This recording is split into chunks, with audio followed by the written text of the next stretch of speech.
Please. Oh. Why don't you go buy yourself a tablet? Hold on, we have a tech issue.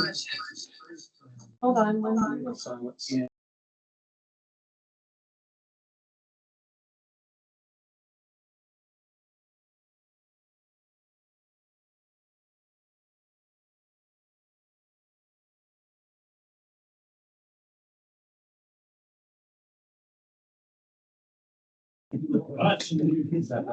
Sorry, I'm late. Oh, that's all right. We were just about to begin. Well, you go get lunch if you want. They should be able to. You get, okay. Mr. Mayor? Well, welcome everyone to the July meeting of the Lane Regional Air Protection Agency. I'd like to call the Board of Directors meeting to order. Would you like to call the roll, please? Chair Saxon? Here. Vice Chair Lovall? Here. Director Petchen? Here. Director Hensley? Here. Director Keating? Here. Director Johnston? Here. Director Plummer? Director Settlemyre? Director Stout? Here. We do have a. Okay, thank you. First item on the agenda, second item on the agenda is, are there any adjustments to today's agenda? Do you have it? Seeing none, we'll move on to public participation. This is an opportunity for the public to bring up any comments on today's agenda. Are there any members of the public online or in the audience that would like to comment on any topic on today's agenda? Okay. Okay, there's no one in the audience. Again, I'll just ask, are there any comments of the public on any item that's not included on today's agenda? There's no one online or in the audience, so we'll move on to item number 4, comments from board members. Any comments? I'd like to just comment, I think we all received an electronic copy of the 2024 annual report, and I've read through it. I'd like to compliment staff and you on an excellent report. It's graphically, visually very nice document, easy to read, a lot of good information that I think is presented in a very easy, comprehensive way. So anyway, I just want to compliment everyone that worked on that. It's an excellent report. And if you haven't had a chance to look at it, please take some time to look at the annual report. I thought it was excellent. Thank you, Mr. Chair. I've just got a quick comment. I've been in work mode, participating virtually for most of this year in session. And it is so nice to be here in person. And I am beyond impressed with the atmosphere, with the upgrade, the retrofit, the investments that this board made, and the patience that staff had throughout this process. I just want to double down my gratitude and underscore how appreciative I am and how impressed I am to be in the newly upgraded LRAPA building. Thank you. Thank you. If you have time, we'll take on a tour. Are there any other Al? I have some wood shakes I'd like to donate to the siding for repair. Did I hear Saw him labor and picking at it materials? last week. I'll just drop them off, seriously. Is that labor and materials or just? Just the materials. I don't know if you heard, but he'll be camping. So. Yeah. I'm sure it's a tax deductible donation being an agency. So anyway, we appreciate that. Okay, anything else, anybody? Okay, first, next item is approval of the minutes from the June 12th meeting. Chair Saxon, I'd like to move approval of the LRAPA minutes for June 12th, 2025. Is there a second? Second. Been moved and seconded. Is there any discussion, comments, changes to the minutes? Seeing none, call for the question. All in favor of the June 12th meeting minutes, say aye. Aye. All opposed? Thank you. Kelly, you're up. Is Kelly here today? Me, I'm Okay. Evelina. I'm the vice chair of Okay. the advisory, so I'll be covering for Kelly. She's unable to attend today. So during June's meeting for Citizen Advisory Committee, we did go over board's meeting in June, and we lost a member of the committee. Her name is Teresa Rourke. She was a representative of public human health, and her position is terminated. So we're looking for somebody else to fill her position, and from the Lane County Human Resources. But anyways, we did get a really nice presentation from Max and Travis on permit cycle and various industrial permits. It was great. We did talk about a couple complaints. One of them, pretty big complaints for air quality. One of them was from international paper. So LRAPA is conducting inspection on site regarding the complaints. And another big one was related to agricultural burning, outdoor burning in Cottage Grove, Junction City, I'm sorry, about 50 acres that caused 22 complaints. We also discussed future topics like putting a digital packet for all the members of the Citizen Advisory Committee. That's going to be done by LRAPA staff, and it's going to cover bylaws and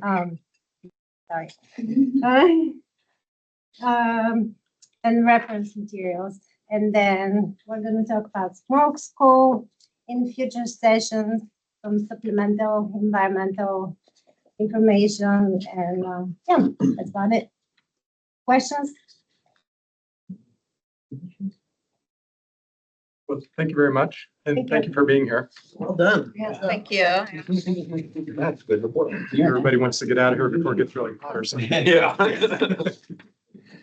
Thank you very much. Howard, I'll just make mention that, Director Plummer has. Welcome, Paul. Okay, Would you like to present the May report, please? Yes, so I noticed just today that in the version of the board packet that we printed for the table, the report was not printer friendly and it kind of cut off some stuff. So I put not cut off versions at the end of the table if you want to look at it. And then can we bring it up to screen share? I think we usually do that, but for some reason, the file was not saved to an 8.5 by 11 piece of paper, so it wasn't printing right. But I've fixed that, and we'll fix the digital version of the board packet online, so it's printer friendly for the future. But to talk about the details within the report, we're still looking really good in all categories. The final column kind of tells you, are we on target for where we should be or not? And so as promised, anytime there is a red area, that's something we need to be looking at closely. We're either over target or really, really close to target. And so I always put a footnote for those items. The first item is capital outlay in the general fund. We have gotten all of the invoices related to the remodel, and we have paid all of them. So at this point, now that that's done, we actually came in, I can't remember how much under budget. Get out of here. It was like $80. like $80 under. Under budget. So Does that include the free shakes? even though we were really close to being where we should be, enough to make it red, we don't expect any more capital expenses to come in, so it's not going to be an issue for the full fiscal year. And then the second area that there's red is also capital outlay and then the transfers within the grant fund. Because we did not budget for those two line items delineatedly, they were budgeted at 0 for those line items. So even if we had spent $1, it would be over budget, right, on those line items. But neither one of those areas are very elevated. It's just that they're more than $0, so they're in the red. There's not really anything of significance to report about May, the end of May. I will tell you that we're still closing the books for June, which is why that report isn't included yet. But everything is looking like we're going to come in under budget, so it's looking really good. So, does anybody have any questions about the financial update? We're definitely on track to still close the books by August 1st if we get the last grant-related invoices in before the end of the month. So by the next meeting that we have, you'll have the full closed books report for fiscal year 25, which I'm super thrilled about because you just now have the full closed book of report from 24. So I'm really glad that we are on track to be on schedule this year. All right, if I can just elaborate and express in this setting, again, appreciation to Christina for helping us make some improvements and find some efficiencies and do our diligence better. We close the book for fiscal year 25 or 24 this spring, like far later than what is ideal. And so in contrast to this, going into the current fiscal year, or the one that just recently closed, I should say, instead of a 9-month process to a 1 month, 1.5 month process, I think is a remarkable improvement. Yeah. And a lot of that delay, obviously, was the migration to the new software. Right? Yeah, the delay last year was because of the migration to the software. That is also the only finding that was found on the audit, was just some issues we had during conversion to the new system. But yeah, this year we don't have any of those issues because we've finally already resolved all those issues. So yay. Well, I'd entertain a motion to approve the May financial report. Chair Sexton, I'd like to move approval of the financial report dated May 31st, 2025 as presented. Okay, so moved and seconded. Any further discussion? All in favor, say aye. Aye. All opposed? Thank you. Next item, I guess you're still up. Let's talk about the audit and corrective action resolution. Do you want to take that or you want me to do either way? Okay. There's a resolution included in your board packet, and we did send out a draft version of the audit yesterday, but this morning we got the fully approved version, which is available on the table as a printout if you would like it, but we also will be posting it to the website with the final version so that you can reference it later. The only thing that changed between the draft that you received over email yesterday and the final version today is it's fully signed by Eisler CPA now. And there was one mention of a date that they had to update somewhere within the text, but none of the contents as far as, the financials or their opinions and assessments have changed. There's no changes, not even Scribner kind of changes. So it's the same exact audit without the watermark and with signatures, and one date has been changed.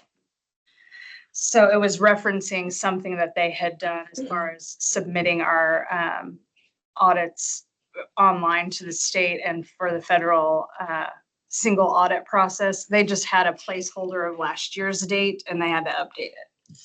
Okay, so the resolution number 2503 is actually a resolution to adopt the corrective action plan that is for the only finding we had. I have listed the actual finding and our resolution within, and our corrective action plan within Exhibit A, which is on the second page of the resolution. And so if you want to take just a couple of moments to refresh yourself on what the finding was, it was completely related to the conversion of software for our financial system, our financial database. Their recommendation was that we create a process and procedure that would basically prevent the same type of issues we had this time. And so that's the plan of action that we have created, is that we are creating a standard operating procedure for financial database conversions. It will include verifying both trial balance amounts and subsidiary ledgers from the old database prior to importing to the new database. That's where kind of the issues came up. And we have promised that the timeline for the implementation would be that by August 1st, the SOP will be drafted by me and approved by the executive director on or before August 1st. I did add a note to the bottom of Exhibit A that says, please note that there are no immediate plans for a conversion to a new financial database software. And the last conversion of Cassell was completed in July of 23. Well, completed is a very generous word there, but Cassell is currently meeting all of LRAPA's needs with great efficiency and accuracy. Reevaluation of our financial database software for consideration of new software will only occur when and if our needs change. So I got all that on the action plan. Does anybody have any questions? I'd first entertain a motion to, for resolution 2503. Yeah, I'd like a motion to adopt resolution 2503, adopting a corrective action plan for fiscal year 2023-24 audit findings. Second. Just a second, point Yes, of sir. order. Does the resolution require us to do a roll call vote? I think that in the past and when I've observed, when we've done a resolution, that has been the order or the approach that this board has taken. All right, we will take a roll call vote. Are there, it's been moved and seconded to adopt resolution 25-03. Are there any comments, questions? Just one comment, but not to add to the resolution itself, but just to put in with your SOP is to, I would suggest to review once every 10 years at the minimum. I have found that to be very effective within my business. So we're not just using it for 15 years. We ask the question every 10 years. That's my only comment. Thank you. That's good idea. Thank you so much. Any other comments, questions? Seeing none, I guess we'll take a roll call vote. Chair Sampson, Aye. Vice Chair Lovell, Aye. Director Cutchin. Aye. Director Hensley, Aye. Director Keating. Aye. Director Johnston. Aye. Director Plummer. Director Settlemeyer. Director Stout. Heather Had his hand up, correct? Yes. Okay. Well, thank you. And I'm sure everyone's relieved to have gotten through last fiscal year's audit. Yeah, I remember for a brief moment when I first came, wondering if I was the right person. So I am glad if I could conquer what I've conquered so far, everything else is a breeze. So. Just don't go anywhere. Okay? Yes. Christina, Yes. thank you for the work you've done, but Oh, thank you. when do you think Eisler is going to hit? Now we've got the books closing. Are they going to get started early and we have to be there by December, right? Yes, and during the presentation last meeting, we asked that same question, and I had already communicated to them that I thought I would be able to close the books by August 1st, and so they will have us, they're working on their letter of engagement now for the next audit so that we can get our quote and make sure that's who we want to go with before we schedule it. And then they've tentatively said we could start in September with the pre-audit process. So we'll be well on our way to meeting the December 31st deadline. Wonderful. Yeah. Wonderful. Thank you. I think we definitely want their assurances that it would be done by the end of the calendar year. Yeah, and they feel very confident that we can, although they are switching our primary auditor from Gatlin back to Paul, that used to be our primary auditor, but we're keeping our, I don't know, the assistant auditor is going to be the same. So the assistant is usually who does most of the legwork on it. So there's going to be some consistency there also. Remind me again, is our contract with them annually? Is it, or is it a? We don't have a contract with them, so each year we get a letter of engagement and then renew it. However, after the 25 audit is complete, we won't do a full RFP because it's not required at this level of expense, but we will get new quotes from several local firms and make a decision of whether we want to stay with Eisler or move away. We didn't want to do that this time because I wanted to get past this audit one more year to like follow up on the finding. And then I felt more comfortable with looking for a new source if we decide to do that. Bless you. Thanks. Anything else? Howard, if I can, I just want to express some appreciation in this space too for Eisler. I know that there are some expectations and deadlines that had to be moved as we were working through them, but it was a collaborative effort the whole way. And we're grateful and appreciative of Eisler's support and help in accomplishing and getting through last year's audit. Agree. Thank you. All right, next item is federal grant status update. Chair Saxon, members of the board, here is a monthly update to our federal grants, programs, and processes. The EJ government to government grant, which was terminated by the Environmental Protection Agency earlier this year. The closeout for that final report is expected at the end of this month, July 20th. I think that we should be successful in being able to submit that this Friday. But if we're unable to meet that, we will certainly meet the deadline of July 20th. There's a lot of importance in LRAPA, making sure that we're submitting that final report to the grant, which was terminated by the EPA despite an active terms and conditions that we had. And there is ongoing legal effort to try to correct that. When we submit this final reports, if any of those class action lawsuits are successful, we do close the door on any reflection of that success or otherwise in that legal setting. I want to continue forward with putting in that report on time because we also, related to our federal grants, we submitted a budget extension or an extension request and budget adjustment for our TAG 2 program, which is due to expire or be closed at the end of next summer or over next summer. I find that if we're wanting to process a extension request when we are not meeting all of our requirements or expectations of the EPA in a different setting, that could jeopardize that request. So my process is to move forward with the termination paperwork essentially for the EJ government to government to not jeopardize the still remaining $2.7 million for our second targeted airshed grant. The office, the budget office at headquarters that processes that targeted airshed grant budget extension is a staff that at full steam was a 400 body group and is now down to under 20 people.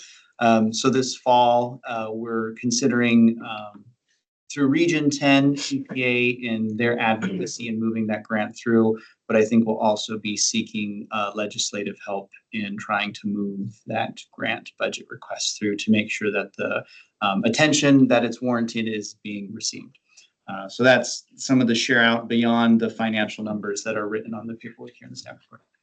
Yeah, I'll see if I understand it correctly. So if we close out this grant, it does not allow us to join in any class action suit. Is that what you're saying? Correct. Okay. Yeah. And to elaborate a little bit more on my thought process on that is, so the EJ government to government grant was funded through the Inflation Reduction Act, and Congress in the language that they approved provided a 3-year deadline on that program. So as I understand the class action suit is it's just to return the money to the table into the ASAP so grantees can continue to draw down. And there's no extension to the deadline that was set by Congress. And so for LRAPA, even if that class action lawsuit was successful and the money became available to us as an organization again, we would need to be ongoingly implementing our EJ government to government grant and supporting that financial load ourselves to then in time be reimbursed when that class action lawsuit. And for our current financial capacity, I think that's a lift or risk greater than what we can reasonably take. Yeah, thank you. Any other questions? Okay, thanks for that. We move on to the legislative update. Chair Saxon, members of the board. So before you is a summation of some of the, not all of the legislative activities that have been taking place over the last long session, which closed at the end of June. What I tried to pull out were rulemakings that are directly applicable to LRAPA or could be interest of the board. So the first one that I'll outline is SB 5520. A learning component that I had with the long session is BEQ's budget always has the numbers 5520 at the end of it. So regardless of whether it's a House bill or a Senate bill, if it's 5520, that's DEQ's budget. So that was something that I learned as I share here. It was interesting to me. All to say, though, that DEQ's budget was passed. There was no reduction to the agency or governor request budget. So that is good news for us. One of the items that is within DEQ's budget is they have these items called policy option packages, which allows them to seek additional funding or different authority, whatever the particular need may be. Generally, DEQ reserves one policy option package for LRAPA. Going into this long session, we were made aware that DEQ was only provided 3 POPs and they needed to reserve those for themselves. So we did not have opportunity to directly engage the legislature for any support. Yeah. What does GHG stand for? Oh, greenhouse gas, excuse me. But so one of the policy option packages that was approved in Senate Bill 5520 is a fee increase on GHG fees for Title V facilities going from 15% up to 20%. Because we do not have our own fee schedule for Title V fees. This is an invoice or a change that LRAPA will benefit from without any need for us as an organization to act. The ACDP fee increases is an increase from 7 to 20% of an annual fee, addition of a new $500 minimum fee, and then a cap of what that fee can max out to being was $4,500. Following this legislation's now $9,000. Altogether, that represents about I have here about $1 million increase in DEQ funding. I have a typo in it's 966 million. That's incorrect. For us, for LRAPA, if we made that same adjustment, revenue increase would go from 71,000 to 21,000. 120,000, excuse me. So that is one of I think the most notable items for LRAPA is the passing of DEQ's budget. Another item was Senate Bill 762. So this was legislation to require landfills to use more technology in their compliance demonstrations, particularly using a drone. The typical process is a person walks across the landfill with a wand that they sort of wave about on the ground looking for methane emissions. This approach uses a drone to essentially do the same thing on a much more grid-like pattern, much more quickly and efficiently. And then when spikes are found, then the human person goes out to try to narrow in more directly. This started out as a statewide requirement, but through committee, it was only focused in on Benton County, so Coffin Butte, as applicable to this requirement. However, Lane County Short Mountain Landfill has hired Sniffer Robotics to do this. Yes, I know, we appreciate that name too. Logo is one big nose. So the Short Mountain Landfill is moving forward with this method, despite the requirement not including them. It'll be the first time from a compliance demonstration perspective that this technology is being used. So we have facilitated conversations or meetings between DEQ, the contractor, Short Mountain Landfill, and ourselves to make sure that as they go through this, DEQ is having all of their needs and questions met, as well as meeting EPA requirements. House Bill 3729, this is on crematory temperature requirements. So there's about 8 crematories across Lane County who this is subject to. Oregon was the last state in the country that still required incineration temperatures to be at 1,800 degrees Fahrenheit. Now, because of legislation, we are prevented from requiring that. And the most we can ask for is 1,600 degrees Fahrenheit. That requires less energy to increase the incinerator to that temperature, but still is just as effective from a emission control perspective. So this is a positive change in saving regulated community, the crematories, a little bit of some dollars and cents, while also still meeting our environmental requirements and needs. We are preparing and will be issuing a no penalty justification. And what this means is these crematories are on a general permit. So we have a permit and they become assigned to it. That permit condition requires that they're operating their incinerators at 1,800 degrees Fahrenheit. But now there is state rules that prevent us from that requirement. So for a regulated source, that can create a challenging situation where they have a permit condition requiring them to do this, but we are prevented from that requirement. So a no penalty justification is a document that we send to them and we keep internally that says in this particular circumstance or setting, we're going to utilize enforcement discretion and not act on that. And then when the general permit needs to be renewed, we will correct that requirement from 1,800 to 1,600. The last few items here I'll move through briefly. House Bill 2332. This is on air curtain incinerator exemptions. So under the Title V requirements, ACIs on a federal level had a lot of regulatory hurdles to overcome. The EPA made some changes that made that easier, but there still were similar state requirements that have now, because of this legislation, been changed. Effectively, if you are using an ACI, an air curtain incinerator, to burn wood waste, clean lumber, or yard waste, it's less burdensome of a permitting process. So all to say that using an air curtain incinerator for those materials should be easier in Oregon moving forward. Could you explain this, what an ACI Yes. is for people just in case? So an air curtain incinerator is, it can be a pit in the ground, but a lot of times it's usually a dumpster. And then they fill the dumpster with their woody material, whatever they're needing to burn. And then there's a curtain of air that they blast across the top of this dumpster or pit in the ground. And what that does is any smoke or particulate matter that would just go up into the air, the curtain sort of pushes that PM back down so it can be combusted again, and ensures that the smoke is fully being incinerated before it actually gets into ambient air. So it's an effect, if used correctly, it's an effective tool to get rid of wood yard debris without creating extra PM. And so would you need a permit to operate an ACI in a targeted airshed Yes. from LRAPA? From LRAPA, yes. We have a ACI permitting process. We only have one ACI source in Lane County that's Valley Environmental. And so there still is a permitting process for it, but there's less Title V hooks that have to be overcome.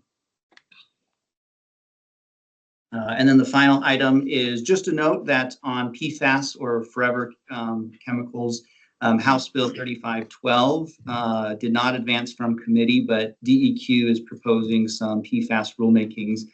That comment period was this spring, and I'm expected to see some outcomes from the Environmental Quality Commission this fall. That could result in more monitoring needs for us, or potentially some permitting changes, depending upon what that rulemaking ends up being.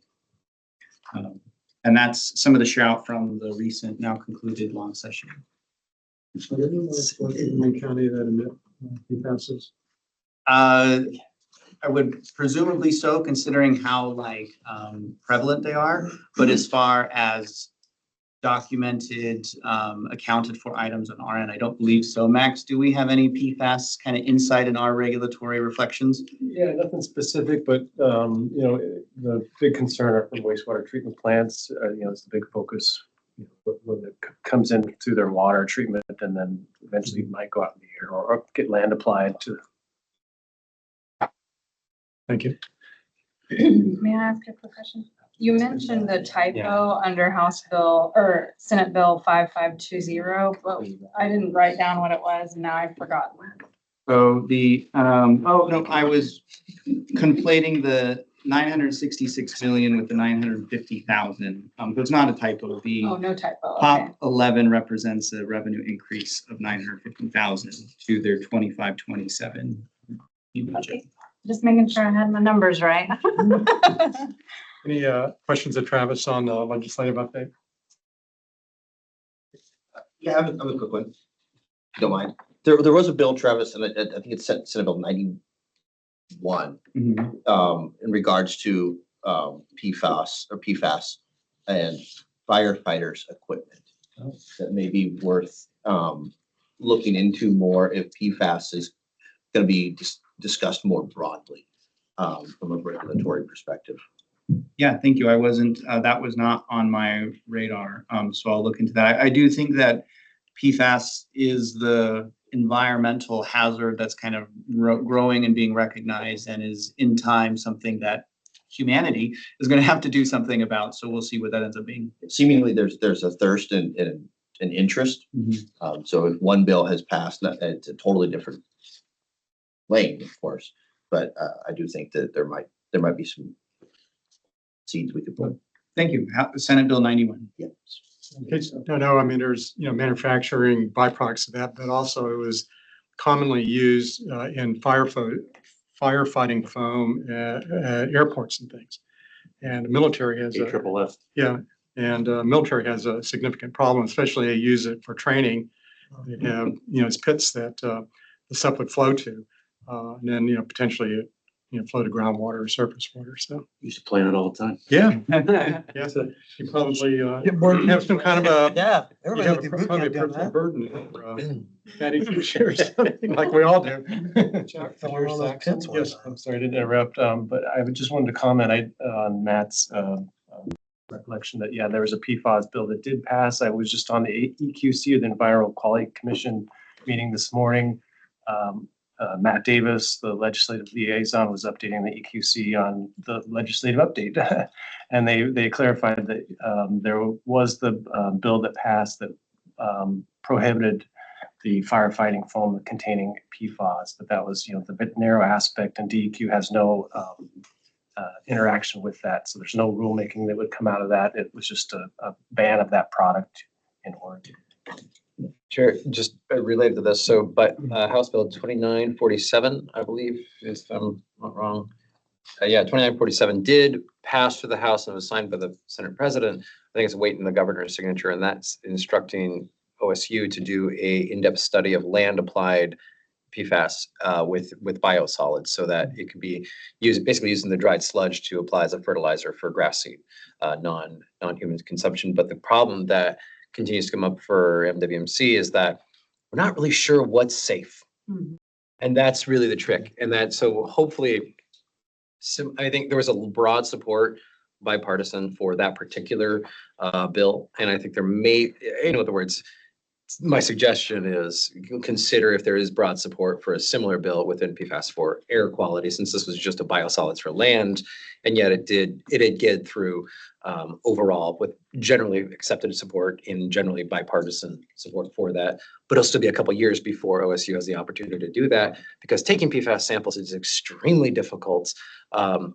Even if the test costs a certain amount, it's so easy to corrupt the samples. Mm. And that's really what people are continuously running into, is we don't know, are we as bad as Northwest Indiana, or are we as bad as, or is we relatively clean? It's just really hard to know what is safe. And so people need a little bit more clarity on that before we can legislate too heavily. That's all. Thank you. Great, thanks. Okay, nothing else on that topic. We'll move on. Did you need to ask for them to consider aligning the GHG reporting fee structure? It was one of the top thing on the staff recommendations. Yeah, it's not a request, it's a consideration. Oh, okay, I'm sorry.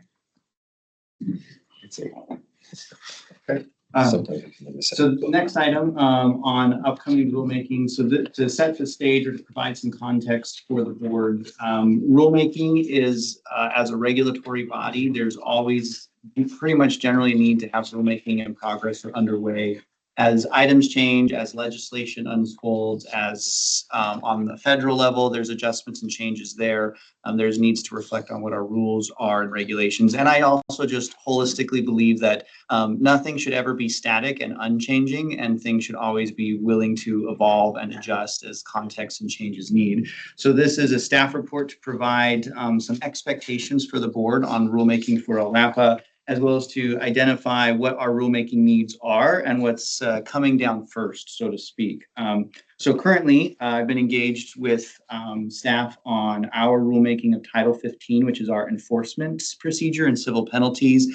DEQ a few years ago changed some of their Division 12, I believe it is, Chapter 340, which is their enforcement and regulations. This is aligning our structure more aligned with DEQ's. I think in general, we want to regulate in the same process and approach as the state to keep equity there. And then the fine nuance of how we actually implement those is, I think, where LRAPA really has benefit. Another component that we are working on, and this will see larger changes, I think, holistically, is Title 43 on our asbestos requirements. Most of that is trying to adjust the rules so they're easier to read, interpret, and understand for those who have abatement contractors and then just the general public. I think that some adjustments to that rule structure will provide some of that clarity. Other items that we're not currently working on in terms of active rulemaking, but they are items that we will get to, are the titles that are listed under the overview of future changes. These are really a lot more kind of on the operations side of us regulating stationary sources. The rulemaking timeline is posted there below. So for Title 15 and Title 43, we're drafting and developing them currently. Expect to have completed drafts with legal review by the end of September. We'll be engaging with the Citizen Advisory Committee in the fall on those adjustments to seek their input and their feedback.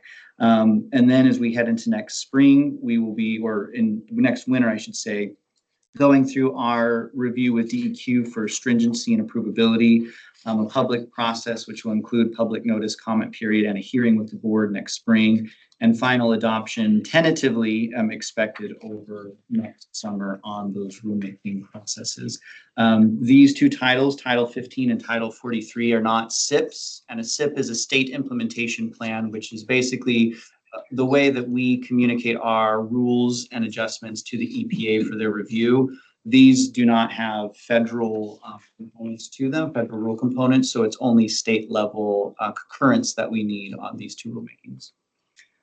So that's the share and conclusion for that staff report. Happy to take questions or comments.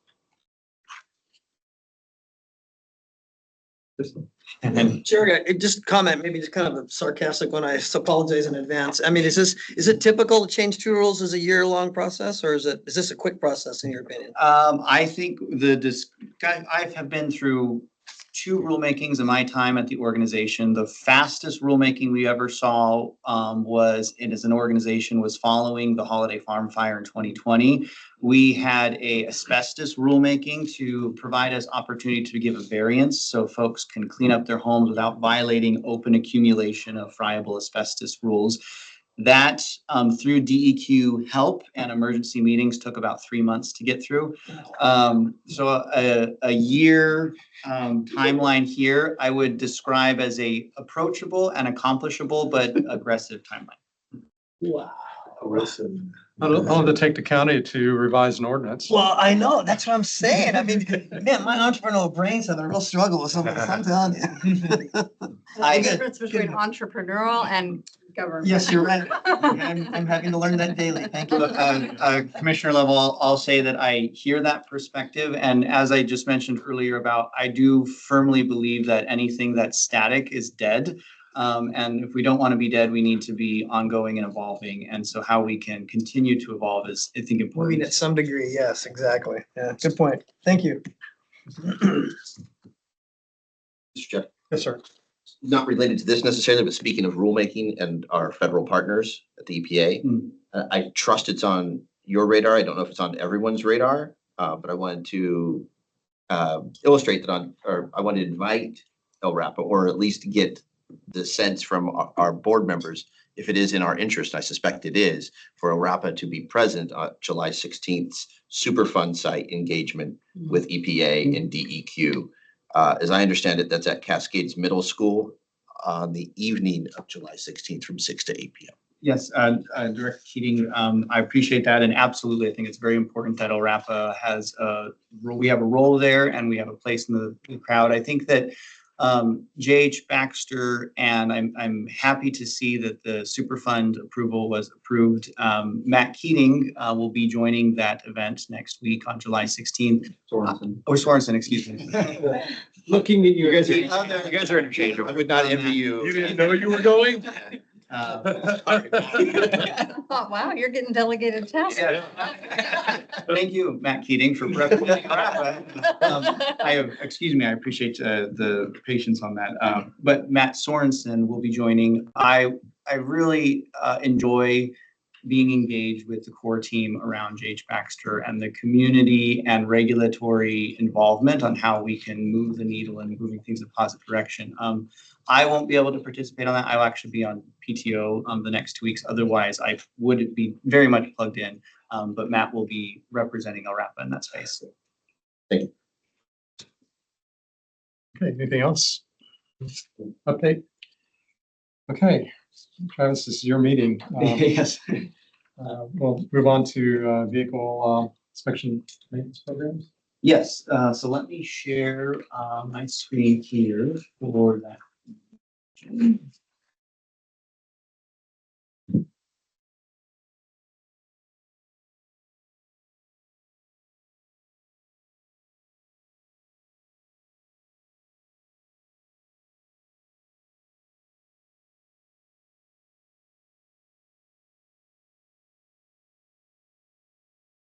Sorry, didn't have this open, ready to go. Pull up right here. Not that way.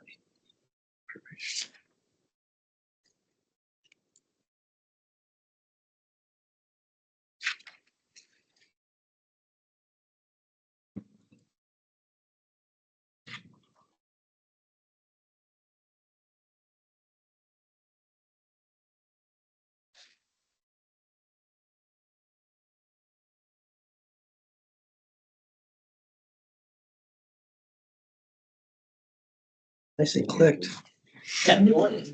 So appreciate that technology is working.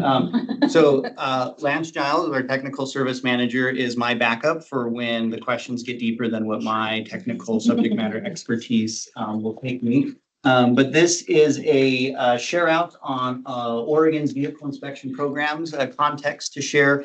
Matt Keating a little while ago texted me with some interest in wanting to talk about this topic. I do think that regulation of mobile emissions is very important from a general emissions inventory of any airshed. Transportation is a pretty large component to the emissions inventory for our airshed and other airsheds. And so this provides some information about Oregon's vehicle inspection programs, the how, the why, and then gives some reflection on Lane County and some insight or some description as to why Portland Medford have vehicle inspection programs and Lane County does not have a similar level of effort. So essentially, for those who are not familiar, if you haven't spent any extended time in Portland or Medford, but the Oregon Department of Environmental Quality has a state-run program that requires vehicle emission testing every 2 years. So if you live in any of the gray areas outlined there around the Portland metro area or the Medford metro area, there's a requirement that every other year you're having your emissions be tested. That is not something that is included, or Lane County is not a part of that. And so inspection and maintenance programs for vehicles is a commonly used mechanism from a federal perspective on addressing violations or non-attainment areas of the National Ambient Air Quality Standards. What you see there on the map in green, those are all the counties nationwide that has a vehicle inspection program. And these are generally used for issues with carbon monoxide or ground level ozone. So that's the CO or the O3. If you have those potentials or exceedances of those national ambient air quality standards for those pollutants, the EPA oftentimes brings up the vehicle inspection and maintenance programs as an effective approach to try to make those air quality improvements.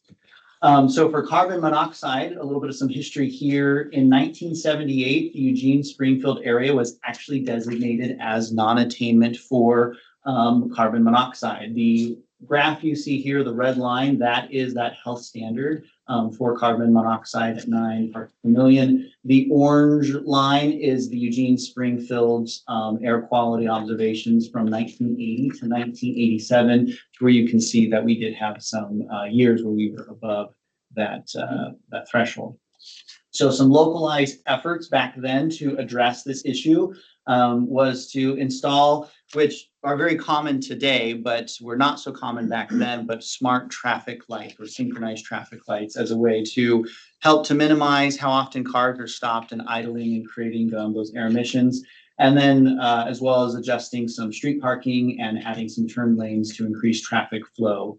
And then generally on the federal level, so in the United States, LRAPA, or local air agencies, local pollution control authorities, do not regulate vehicle emissions directly. That is set on the federal standard. The federal government says to car manufacturers, your new cars that are rolling off the fleet have to be this efficient, and then they lower that standard over time. And so that federal influence here, I think, was very helpful in LRAPA seeing some air quality improvements to go from being in non-attainment into maintenance. And to reflect sort of positively on Portland's VIP program. So in the first 12 years, their program, by their calculations, achieved a 25% reduction in CO emissions over 12 years. So we had a process with the federal government to go through our plan and process for assuring that we are going to meet federal standards. So the screen grabs there from the first 5 pages of our attainment demonstration and maintenance plan. And on February 4th, 1994, our plan was approved and we were redesignated from non-attainment with the CO National Ambient Air Quality Standards into attainment. Portland saw that redesignation in 1997 and Medford saw that redesignation in 2012. So the current status as is, this is more context, I guess I should set, is so when there's an airshed that is not meeting those standards and is in non-attainment, like for example, Oak Ridge was for PM10 and PM25, once we go from non-attainment, we go into maintenance, and there's a 10-year cycle of maintenance plan. So the Eugene Springfield area for our CO, we have now passed that second 10-year plan. We're still considered to be in maintenance until we go through the work with the federal government to have them in the federal Code of Federal Register make that change from maintenance to in attainment, I guess. There's no reflection or effort from LRAPA's perspective to make that changing through the SIP work because it would not tangibly have any difference on what we are doing or otherwise, because the items that are in that maintenance plan are expected to just be ongoing efforts. Dylan has a question. Oh, yes, Dylan.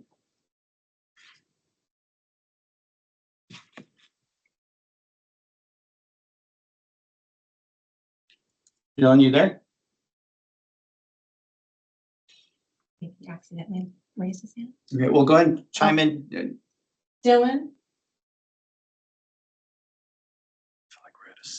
We can't hear him. Dylan, are you with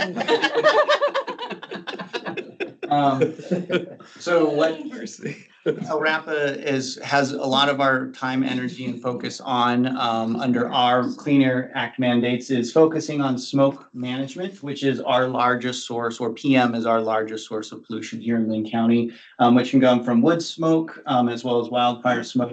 And that is where our programs such as mandatory wood burning curtailments and wildfire smoke advisories come from during the summer and the winter. Industrial permitting, our stationary source permitting program is our largest program here at Lane County or at LRAPA. And that is our regulation of facilities and inspecting of those permit conditions or permits that we issue to them. Also monitoring, if we want to say that the air quality is getting better, we need to be ongoingly monitoring it so we can demonstrate that, as well as recognize and see where new needs are, such as the recognition that wildfire smoke is becoming more and more common of a pollution in Lane County. And then finally, public outreach. We're not emergency responders in any way, shape, or form, but I do think because of our monitoring network, we can be the first people to let folks know that wildfire smoke is headed their way or there's some sort of air quality need for the community to take action to avoid exposure and to protect their health. So that was just some insight and some background that I wanted to provide to the board. I mentioned earlier, I'm really interested in just general air quality topics or LRAPA topics that there's an interest of. So I can put together some information, give a presentation, and that can perhaps initiate a conversation with the board that can result in some productive direction. Yeah, one question. Has the federal government raised or lowered the safe threshold for CO2? CO. I will tap out for Lance. It hasn't changed for quite a while. That's currently like 9 ppm over an 8-hour, the highest 8-hour average in the day, 9 ppm, and we have 35. 35 for 1 hour. 20, yeah. Yeah, 1 for hour. 1 So it's been hour, some it's time. 35, and Yeah. we haven't gone over either of those since like 1986, I think. In fact, we don't even sample or monitor for CO anymore in the area. That CO line that was drawn on that graph was the 8-hour standard, and it was 9 ppm. So hearing from Lance that it might still be 9 ppm, so it hasn't been Been a changed while. for a very long Yeah. time.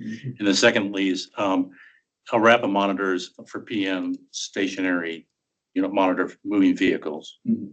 ODOT monitors moving vehicles for state highways. Well, we monitor ambient air quality. So if there's vehicle emissions that are in there, we do monitor and we capture that.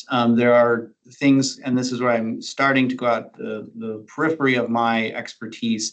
When it comes to emissions from vehicles, our regulatory oversight on that is through Title 20, which is indirect source permitting. So that is, there's a parking lot that's going in, there's going to be cars there. Is that new parking lot going to create an air quality issue? And then as well as transportation conformity, which is ODOT has a big project. They're wanting to move the highway from this way, put it over there. There's engagements with DEQ and then in Lane County with us to make sure that traffic adjustments don't create an air quality issue. So it's not ODOT that's doing that monitoring. It's more ODOT has a plan and they engage with the air regulators and we assess as to whether or not that's going to create an air quality issue. What about like fugitive dust coming off of a dump truck? Fugitive dust coming off of a dump truck would be a PM that we could monitor for, but that, I don't believe that, as far as my knowledge is aware, that ODOT has particular activities in that regard. They might, but I don't have that knowledge. Okay, thanks. Dylan can speak now, I think. No, he still can't. That's so weird. If you put it, let's see. He's let me- unverified. Put it in text. Oh, we verify him. let's see. I made him a presenter when he first came online, so I don't know why. He's muted himself. Yes, it's, I think that we have the Can you permission. to unmute him? No, I can't. That's what I was trying to find here. Have a note. Yes, if you, Dylan, put your comment in the chat, we will look at, read it and read aloud. I'm sorry for the technology. Oh. He can't type. There. He doesn't have a. I mean, he's a presenter, so he should have the Yes. same rights as I do.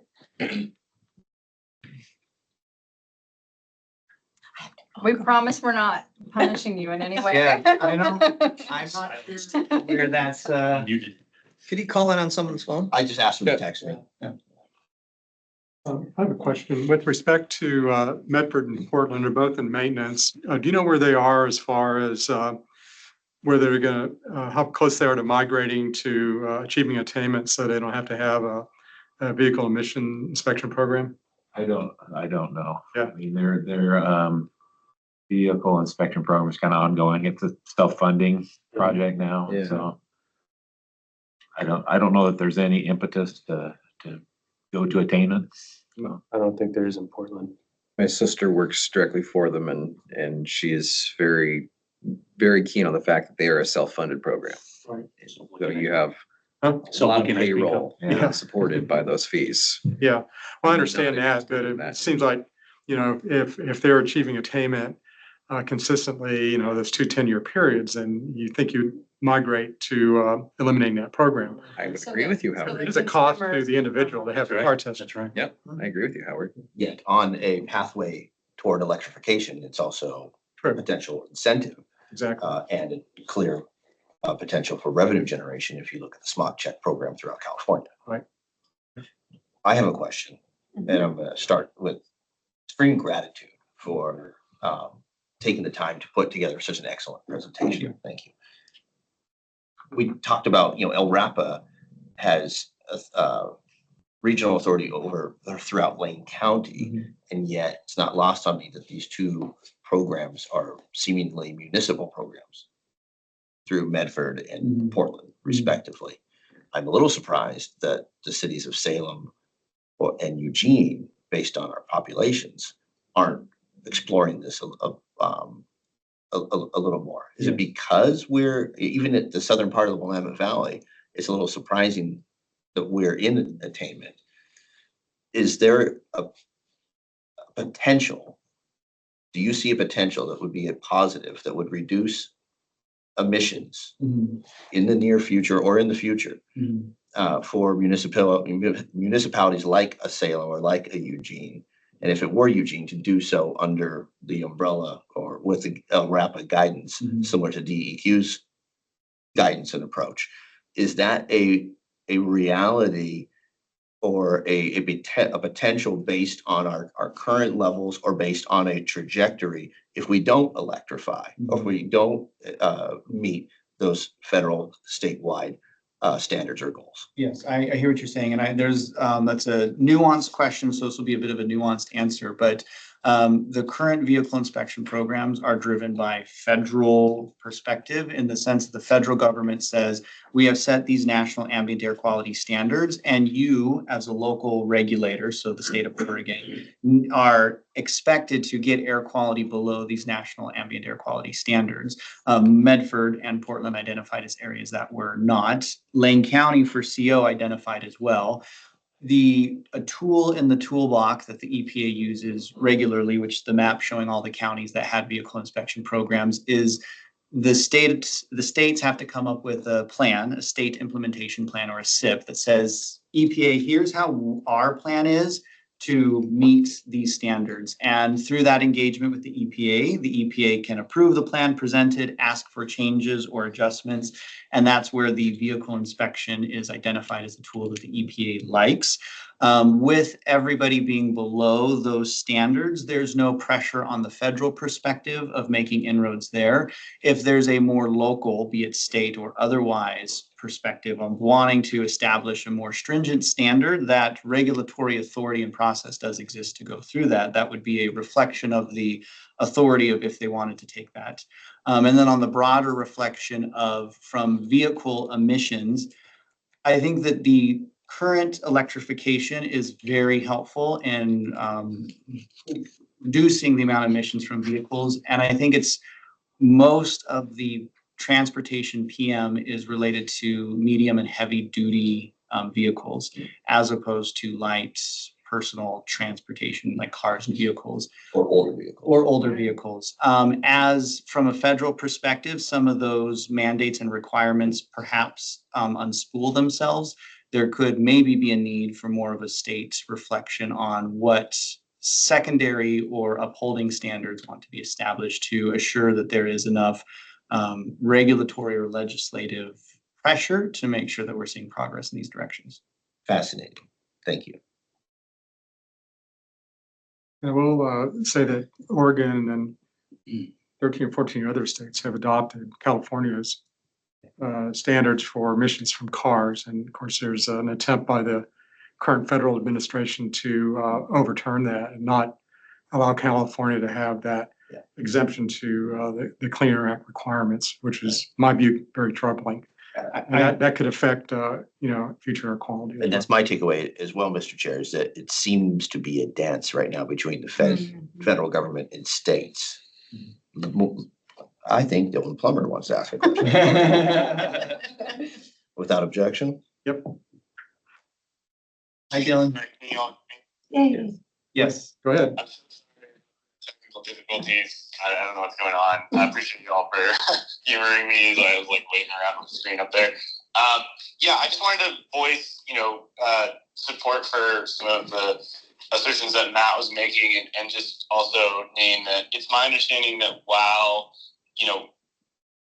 we have a legal requirement to maintain compliance with the Clean Air Act and those targets, we have the authority to go beyond just meeting those targets, right? Those are just the baseline.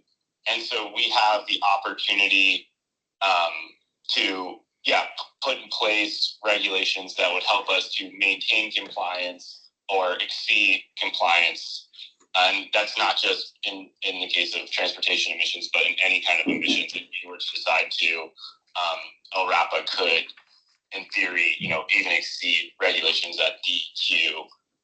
But to Matt, to your point around potential municipal action, it's my understanding that because Eugene and any other cities in Lane County that have,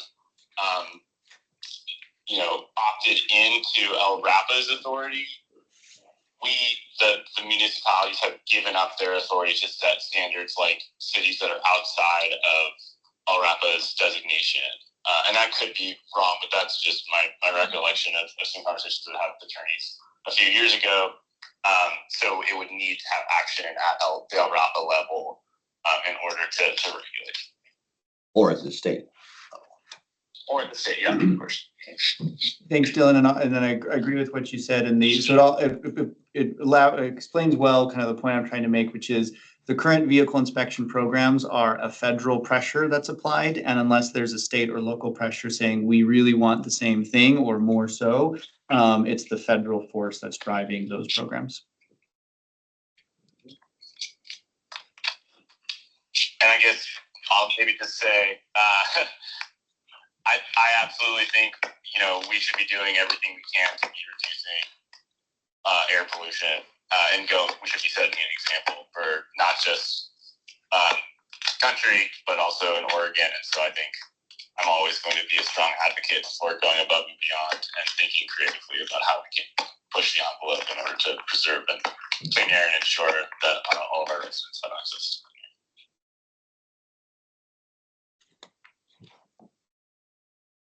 Thanks, Dylan. Thanks, Matt. We mentioned the self-funding. Do you know approximately what, like, how does the fee structure look in Portland or Medford? That's a good question. I don't actually have I think anything. it's the fees like $25 per vehicle. I'm trying to remember, I think they had like $100,000 surplus last year. And it's every two Every 2 years, yeah. they do, a few years ago, they made it a little easier. They authorized like a couple hundred auto repair shops to kind of do it on site there, so you don't have to drive your car in Yeah. unless it's an older vehicle that has to do the spin the wheels dynamometer thing, so. Okay. Thanks. Anything else? My first car was a 370 Chevy Nova. And even back in the early 90s, I was paying a lot more than $25 every 2 years. What year was it? My car was a 1973 Chevy Nova. So I started driving it. I think it's 37. 37 Nova, man. Is that what you named your horse? It was a cherry red 73 Chevy Nova that stood out. There were tickets that were distributed. With a V8. It was a 350 V8. Yeah. Mine was a Water pump 67 brake on that? Cougar, so- Yeah, there's a tank. Well, that's good. Still miss that. I do miss that. We can bring it back with an electric motor in it. God, no. Even I might, but Remember, this is a publicly recorded meeting. I still have dreams that I'm driving that car, and that's the most fuel efficient way of For sure. Okay, anything else on this? Thank you, that's informative and it's a complicated. Thanks, Howard, and I'll just say thanks again to Matt for I have an interest in this topic and I'd like to learn more about it. That was similar to the question or the request of let's walk through a permit and kind of break that down. So from the board's perspective, any and all air quality or otherwise, be it LRAPA or just there's this thing out there that's air quality. I kind of enjoy putting together presentations, so those ideas, please send them. it was wholly informative. Thank you. Thank you. So the next item, Chair Howard, members of the board, is on Oregon PERS unfunded actuarial liability. So this is a place where, from a growth mindset, myself and I think Christina have done a little bit of digging in and learning and trying to understand better.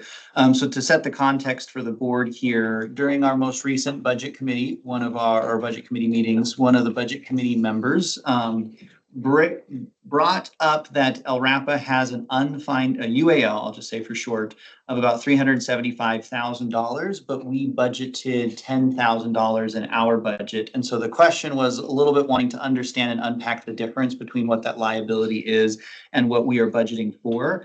It's common practice to not budget for the full liability. Analogy or a metaphor I put in here to try to make the idea click a little bit is it's like when you as a homeowner receive your full, here's the loan that is still due. That is the unfunded liability that we have, that $375,000 or so. And then we budget for what our monthly payment would be or what our expected cost would be. But one of the recommendations from the committee was for us to reflect on this to see if there was a healthier, more strategic way that we could adjust or work through this potential unfunded liability.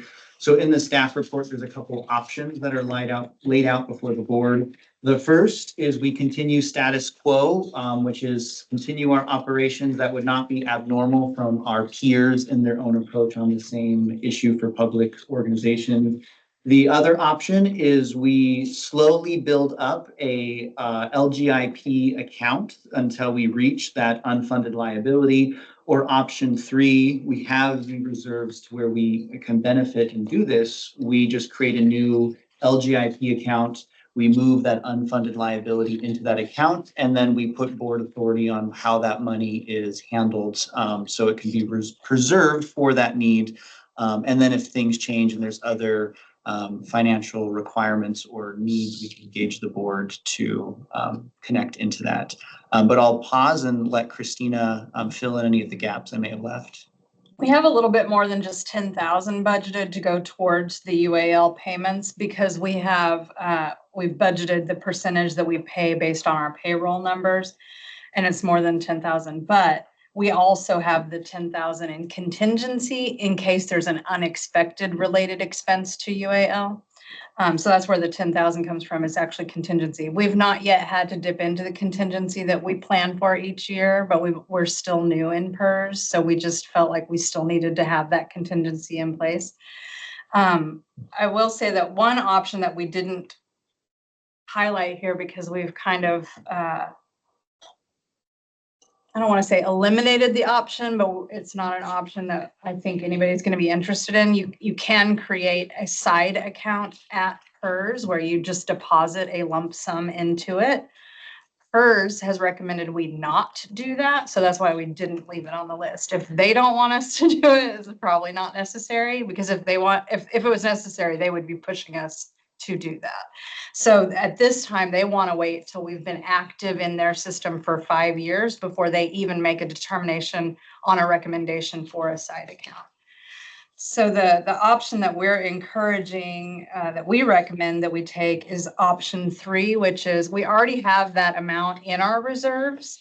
We could basically put it in its own account and board designate it to be used only for UAL expenses. And then if the organization, that gives us the flexibility that the organization can decide if the board needs to redesignate those funds elsewhere should the need arise. If we put the money in PERS, we will never see it again. It will be part of PERS forever. It'll be in our account at PERS, but if we should have a financial emergency that we needed to take that money and do something else with it, we won't be able to once we put it in PERS. If we keep it in an LGIP investment account, we're going to gain interest, which is a perk, and the board will have the authority to do whatever they want to with that money, really. And so you would designate it right now to be for future UAL use. But like I said, if the organization's needs changed in any way, you would have the authority to redesignate in a different way should you choose to. The other perk to doing option 3 is we don't have to drag it out over years and years to get a little bit in there each year until we have it fully funded. We have the funds now. We may as well just it's less work on staff to just do the whole thing at once. And then the other thing is, if our liabilities should increase in the future, we can always then, the board can make a decision to deposit more funds into that LGIP account with the designation on it. So I think that option 3 is just the least risk and the most flexibility for us. But I'm happy to answer any questions anyone might have. One thing I would note is during the budget meeting, I cannot remember the gentleman's name. Steve Smunk. He mentioned that our UAL was around $1 million, but when we read through the documents provided by the actuarial service that PERS engages with, it actually is the 374,000 and not $1 million. There was some other reference to $1 million number in the document he had pulled that information from, but it was unrelated to the UAL. So he just misspoke on that because he didn't see it correctly on that form. So we did do the research. I did ask PERS to make sure I understood it. And yes, our current UAL is 374. It will be reevaluated though as we get to that 5-year mark of participation, and then we'll have a new more accurate number at that time. So does anybody have any questions about the UAL or? Yes. So, an LGIP account is not an insured account. It is not insured by FDIC, I don't believe. It's more like, it falls under the regulations of investment accounts, which is different than just banking regulations. And there's extra regulations there. But it is approved. The LGIP investment accounts are an approved investment firm or whatever you want to call it by both the state of Oregon and the federal level for government agencies to use as an investment firm. Okay. So there's a short list of banks that you can use. And those banks work together to have, I don't remember what it's called, where if you have more than the insurable amount with that bank, somehow they work it out with a partner banking pool that it is covered even in excess of the $250,000 limit. It'd be like an insured cash sweep. Yes, that's it. Thank you. And so both LGIP and KeyBank, who we use, are on the short list of approved places to So do that. what they do is they essentially spread it out to other institutions and have less than 250,000 at each of them so that it's effectively insured, is my understanding of how the ICS works. At least that's how it works for us for a Yeah. corporate checking account.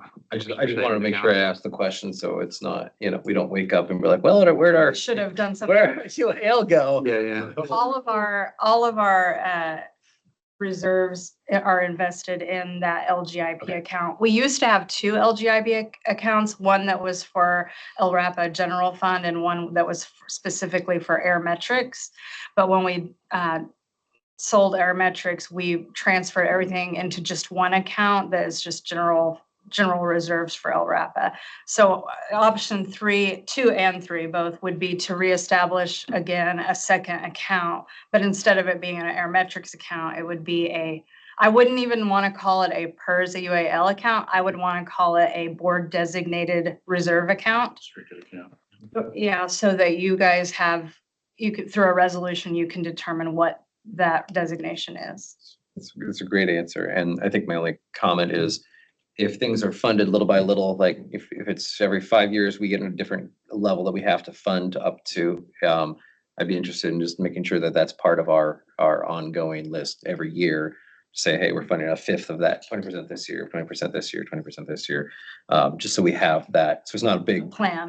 plan. I don't mind too much if we want to start out just to cover the initial piece of this because we want to take care of the people, but just as an ongoing budgetary item, that's my 2 cents. So Yeah.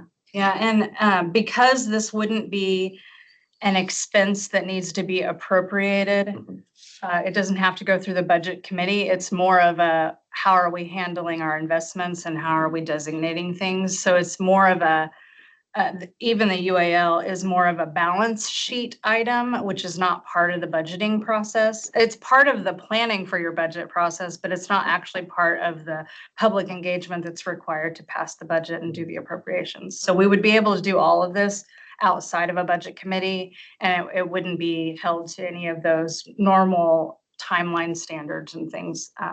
Because like I said, it's money we already have. And it's just designating where are we holding the money at what bank, and then how are we designating it, which is separate from the budget process. Mhm.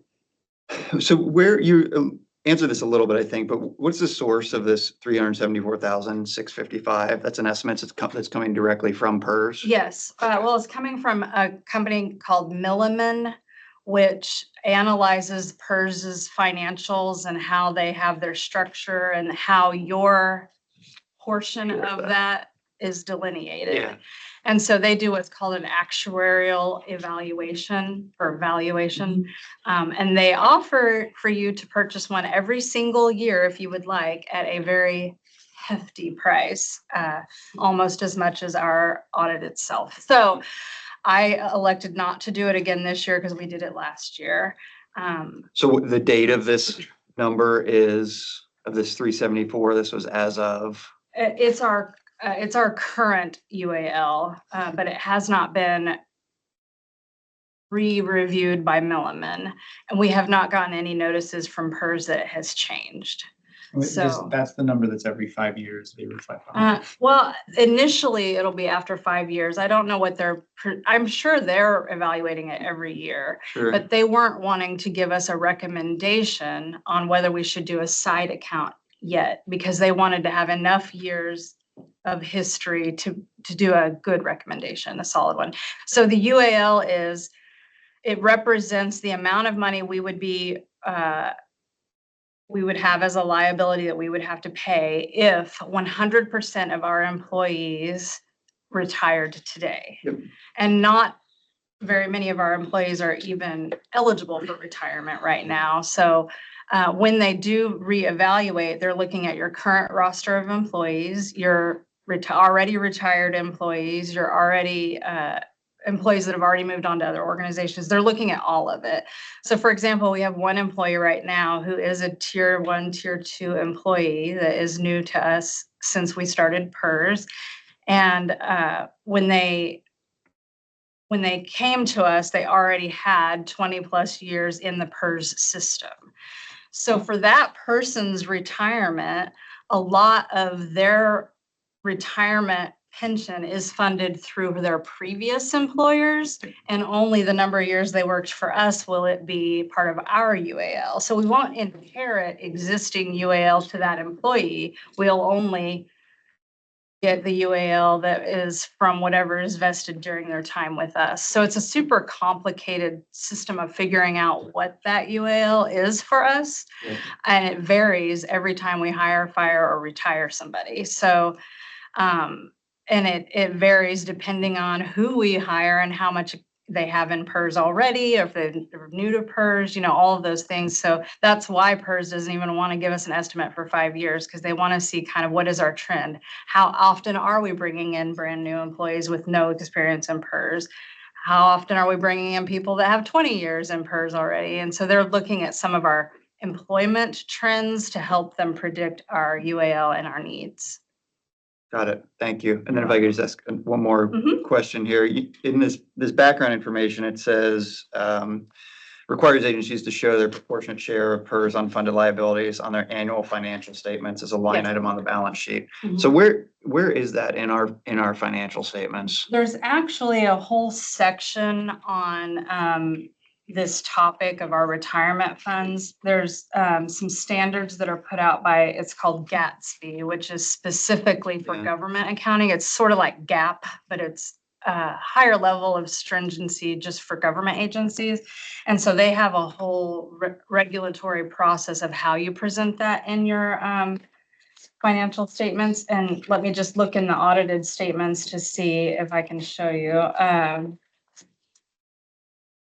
Oh, well, you know what? There's like a table of contents. Let's use our resource. Look at that. Let's see.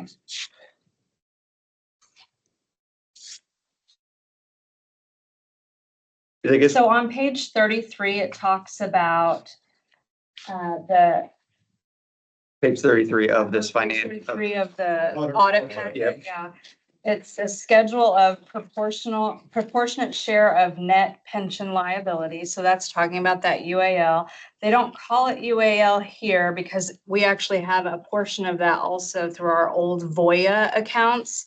So just because someone has retired or is no longer with you does not mean that your pension account liability ends with them retiring. It actually sort of increases because now that person's getting payments, right? But anyway, so we still have a lot of pension account balances at Voya that are not related to PERS from our previous employees. And we have one employee who is grandfathered in and did not transition to PERS. We allowed that to happen. And so that's why it's not using the PERS terminology. It's using more of a generic terminology because it's covering both in these pages on page 33. And so it really goes into a lot of detail about all the pension stuff beginning on page 33. Not just the UAL, but other things about the pension plans. Yeah, so I guess I think I'm not understanding something then, because I kind of expected that there would be a line item on the balance sheet that Okay, showed this let me go look at 374, 655. And maybe it's just because and also this table on 33, I think Everything is zeros here essentially, right? It's because PERS is saying we don't want you to worry about it yet. And so the documents that PERS has released say the $0 because we were so brand new. Yeah. So that's why I'm saying I see. PERS doesn't really want to commit to anything right now because we're too new.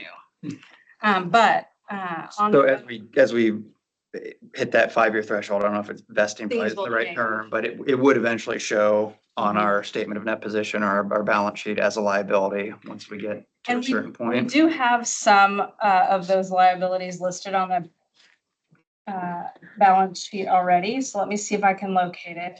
It's lumped together in current liabilities on page 6, so you can't tell which part is related to pension liabilities.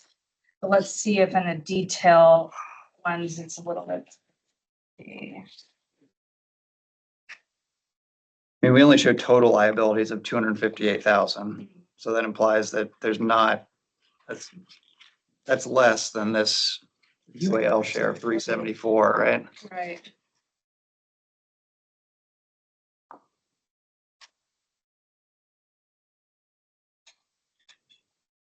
On the statement of net position on page 9, it looks like they have a deferred outflow of resources line item that's related to pensions, and it shows 155,886. see. Okay. What I believe is probably happening also is that some of that has been, no, I was thinking maybe there probably is a portion that will be related to our grant fund, to our special revenue or Title V fund and our general fund. So I was trying to figure that out. But how about I send out a Friday email? with Yeah, that a would be bit more fine. detail about Yeah, that. yeah, So we thank don't you. take up any more time here. But yeah, I'll let everybody know exactly where it is in the audit packet and how to interpret it. Okay, thank you. So for right now, though, the 374 is about the best number we have. Mhm. So as far as this topic, to kind of come to some kind of a resolution, how to go forward, we presented some options. The board, maybe not this meeting, but the next meeting could make a policy decision to create an account and that'll be up to not necessarily fence the money, but at least put it in an account that would cover. Shelter it. Shelter it. Or we could form a small committee to, do more of a deep dive in this if that's the desire. Come back to the board at some certain time, within a month or two, I'd hope, to make a recommendation as to how to proceed. So it seems to me that those are, or just leave it a status quo. So I guess those are kind of the options. So I don't know how's the board feel about? I think option 3 is relatively simple. I don't know that the subcommittee would be warranted on that one. And the staff has done a pretty deep dive on this. And I don't know how everyone else feels, but to me, it would just say, go ahead and ask them to take option 3 for action and bring the resolution back and to the board. I don't know if anyone consensus there is, but. Others? How do you feel? Yeah, I think I agree. That's a fairly conservative approach, and I think it's not irreversible to the extent that we need to liberate this money later for other purposes. We could do that fairly easily. It's just a So, restricted fund is all. yeah. Others? So consensus is option 3, which is to go ahead and create an account and put money in there to cover our known liability that we have right now. And Okay, so we'll maybe next month at the next, our September meeting, we don't meet Okay. next month. we'll do the resolution at that point. Yeah, it's just a board policy decision, I think. Okay, and I think it would be more prudent if I wait until we pass the resolution to set up the second account. I mean, we already have an account with LGIP, so I don't think it will take much effort to get it set up. It's already earning interest where it's at, so it's okay. It's not an emergency kind of situation, so. Yeah, so the September meeting, you come to us with a resolution, a board policy. It's not a resolution, just a board policy statement, I would think. Okay, thank you. Thank you. All right, everybody okay with that? Yeah, and Travis, you're okay with just consensus? Absolutely. And I think it would be important, as mentioned before, that while it's not part of the budget process, the staff process, when they generate the budget, I think this deserves to look at that number. Right. in the future. Each year, So you yeah. know what that number that you're putting in restricted funds needs to be, and then the interest that that account earns may satisfy any increases. Right, that's what my hope is too, yeah. Okay, thank you.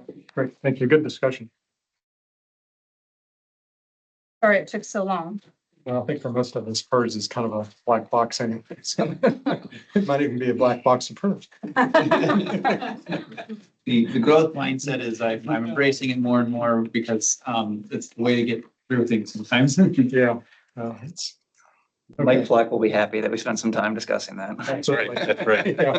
The transition to PERS, if memory serves, was also, for the board members who were here at the time, was a recruitment opportunity. Yes. There's if, suddenly my retirement is portable, we as an agency can attract top tier candidates here in the state of Oregon.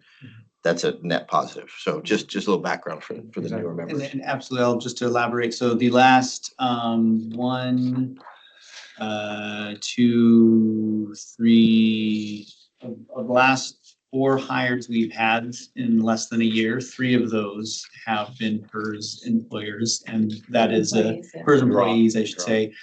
Which had we not had that opportunity, I don't know if coming to LRAPA would be as appealing of an opportunity. And I just want to correct my language. When I say top tier, no pun intended. I'm not. Be really clear. Talking about high caliber. Like that. Highly qualified. Yes. Very well. Yeah, thank you. Okay. All right. Thank you. All right, Travis, next thing is we talk about the performance evaluation process. Yes, thank you, Chair Sachs and members of the board. What I have before you is a staff report on a recognition that I feel for myself, something that maybe I should have taught more closely when I was looking at the employment contract that I have with the organization, with the board. And essentially this staff report kind of has 2 different prongs in it. The first is to provide the board with recognition that my contract with the board began in May of 2025, and my 6-month probationary period had a review that was in November of 2024, excuse me. Yes, last year. With the passing that trial service period, it extended the contract then until May of 2025. But my review process is on an annual basis. So my review with the board is in November.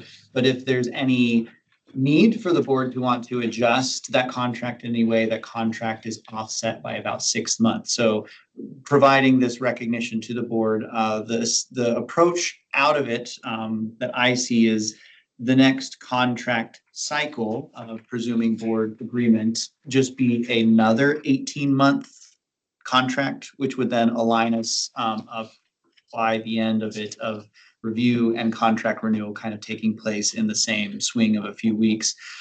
So seeing if that was an agreeable approach to the board, or if there's another idea on aligning the review and the contract. And then thirdly, or secondly, also wanting to engage with the board on that recommended process of how that goes or how that may look, which is written out on the second page, which would look like Rochelle, as our administrative manager, would reach out to the board. There could be a form or email or phone conversation to solicit feedback from board members, a 360 degree evaluation with the staff on my influence and performance here at the organization. That gets compiled into a summary report by the administrative manager, presented to the board, and then there's a evaluation during an executive session. So 2 kind of topics or issues in this one agenda item. Chair, you'll have to excuse me. I have to step out for a situation. Thank you. I just have some input, at least from the city perspective. We time, when the employees that work for us, we time the evaluations to happen in the fall. And the reason being is that all the contract renewals occur at the city fiscal year, which is in July 1st. So if you do them in November, it gives you opportunity to make the evaluation, and then the evaluation happens well inside the window if we were not going to renew the 60 days. And it also allows the budget committee to you know, if it's a positive evaluation, the budget committee can assume some things about the pay grade, you know, the pay advances and that kind of thing. So that, from the state perspective, that's the way we run that. And I mean, that could be just nuance that from my perspective. I didn't recognize the helpfulness in that process or approach. Any comments? Staff has made a recommendation on an approach on the third page of this memo. And how does everyone feel about that? Is that from a consensus standpoint, does that seem like a good approach to take?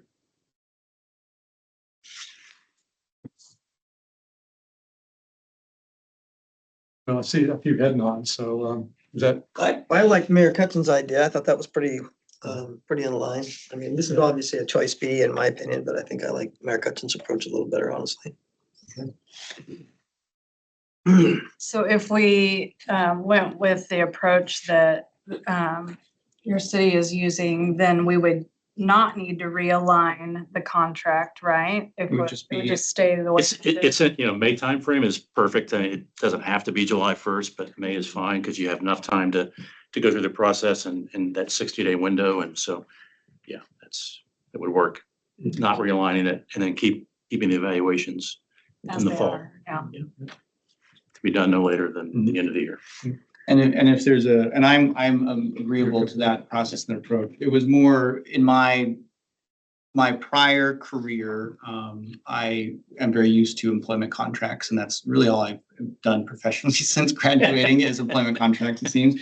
And so in my experience, that would have been seen as an awkward alignment, but understanding that structure of in the public process, having a review, if there's a need to make an adjustment from not wanting to renew, there's time ahead for that, as well as from a budget committee reflection as well. So then from my perspective, I just want to, and consensus is fine, if the process and approach on conducting the review is agreeable to the board, a recognition that I have seen of this process when it wasn't me who it was on, but it was prior administrators. I recognize a lot of challenge in getting through that process. And so I feel approaching it upfront and ahead of time with an agreement would be helpful in that. Travis, one thing before we leave this, is there something we're going to miss if we don't align them in your experience? No, it was just that my engagement and when I engaged with Blake, I was like, this seems like this was maybe a whoops. And he was like, oh yeah, I think that maybe was a whoops. And that's where my effort was in bringing this to the attention of the board. Yeah. Don't want to miss out on it. Yep. so the performance review process, everyone's okay with that? Okay. And then on the timing, again, the evaluation would occur in the fall, is that correct? And then it's part of the, budget process and all that, okay. So the effective date of the new contract would be 1 July, is that? It currently is through May 2026, so So- the effective date would be May 2020, would right. go through May 2027, Okay. yeah. Okay. All right, I think we have consensus, sounds good. Thank you. All right, so we'll proceed on that. Yep. All right. Hey, and the last thing is your director's. Yes, the last item, so the executive highlights is sort of the direct summation of the director's report in whole. All to say that we had a lot of wonderful air quality across the month of July, or June, I should say. Actually on the 18th. Yes, well, one note that, and that's where I was about to get to next is, so we did have the Eugene Springfield metro area, a smoke intrusion. The Willamette Valley in whole is considered was an SSRA, which is a smoke sensitive receptor area. Oak Ridge is another SSRA. They're identified as there's people live here, so we don't want smoke to go into this region. However, the Eugene Springfield metro area had smoke from an agricultural burn that took place near Junction City. It was a 50-acre agricultural burn, a field that was burned. The smoke moved through town. The highest AQI we saw was 111, which is in the unhealthy for sensitive groups range. And that was at Amazon Park, but there was other elevated readings throughout the area. In Title 47, which is our regulatory title on smoke management, we have a specific exemption for agricultural burning. So we engaged with the Oregon Department of Agriculture to see if they were aware of the smoke intrusion and if this farmer was operating under their processes and procedures. And what was recognized through that engagement with ODA is that the Oregon Department of Agriculture's process in permitting these items is they only permit field burns or open burning, which what that means by their definition is if there's a farmer who yields the crop or harvests crop from a field and then burns what's left, so like the weeds and the other grasses and items, that is considered open burning or field burning, and that is regulated by ODA, and they do have a permitting process. However, if a farmer, which in this circumstance is the case, does not harvest from that field and instead just burns the fallow field to put nutrients back in the ground so next season they may have more success, that is an activity that, according to the Oregon Department of Agriculture, is unregulated and not something that they engage on. But by that definition, under R and DEQ's OARs, is an exempt activity from our rules and regulations. So there's a Oregon Department of Agriculture and the Oregon Department of Environmental Quality meet quarterly. There's a meeting circle that takes place. We have been invited to this meeting circle since this instance.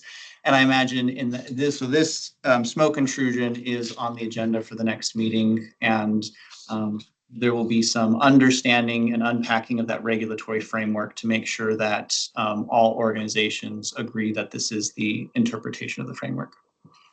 I'll add, I live in the Southwest Hills of Eugene. I'm at about 700 feet elevation. I have unobstructed view to the Coast Range and north. And watching this, seeing a little plume of smoke and how quickly the valley, including our home, got enveloped in smoke was pretty amazing. Just a 50-acre fire. I was surprised.